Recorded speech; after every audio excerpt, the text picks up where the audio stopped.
നല്ല കുട്ടികൾ. റോഹനും ദിയയും വളരെ നല്ല കുട്ടികളായിരുന്നു. അവർ രാവിലെ നേരത്തെ ഉണർന്ന് പല്ല് തേച്ച് കുളിച്ച് സ്കൂളിൽ പോകാൻ തയ്യാറാകും.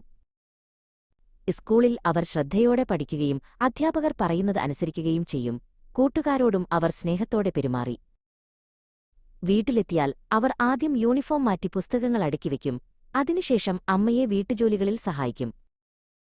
റോഹൻ അച്ഛനെ പൂന്തോട്ടത്തിൽ സഹായിക്കാൻ ഇഷ്ടപ്പെട്ടു.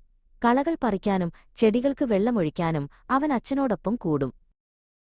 ഒരു ദിവസം അവർ കളിക്കുമ്പോൾ അയൽപ്പക്കത്തെ മുത്തശ്ശിക്ക് സാധനങ്ങളെടുക്കാൻ ബുദ്ധിമുട്ടുന്നത് കണ്ടു.